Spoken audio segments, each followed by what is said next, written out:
Hi, my name is Sandra Williams, and I'm here to talk to you about a couple of books that I found on the Scholastic website and book talks. My first book is shown here. It's called Wish, and it's about Olivia's twin sister Violet has died, and the family hasn't been the same. When her mother insists that Olivia accompany her to a company function, Olivia goes through a box of her sister's old clothing and decides to wear one of her dresses.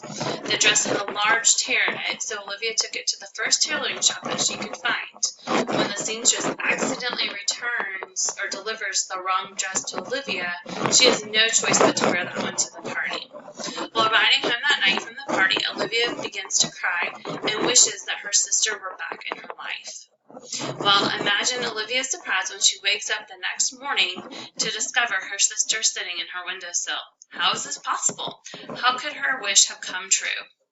Returning to the seamstress, Olivia discovers that she's been granted 3 wishes. Each wish must be made while wearing a different dress that the seamstress makes. Now close your eyes and imagine that you've been granted 3 wishes. Before you make a wish, you must know the rules. The first rule about Wish Club is that you don't talk about Wish Club. The second rule of Wish Club is that, again, you do not talk about Wish Club.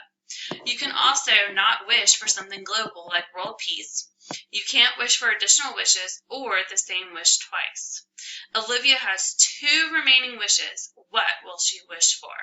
So this book looked really good. I thought it was interesting, and I can relate very well because I do have a twin sister, so I cannot imagine losing her and what my life would be like with that tragedy.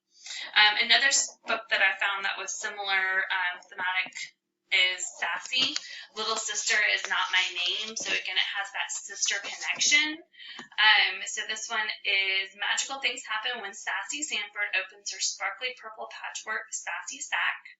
She says, I like my name. How could anyone not like having the name like Sassy Simone Sanford? The problem is no one uses her name. She's just known as Little Sister. She's 9 and a half, and she's the youngest of 3 kids.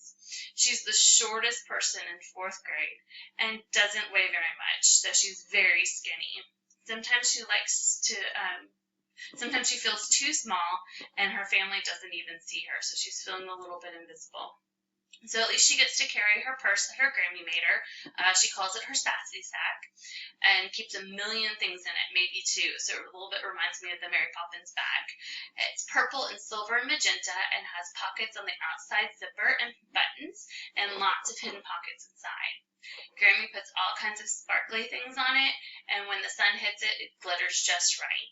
It has a long shoulder strap and she can carry anywhere. So she calls it Sassy, just like she is. In the morning, her English teacher gave her a writing assignment, and she has to figure out who they are, and they need to look at inside of themselves and see what makes them scared, unhappy, or angry.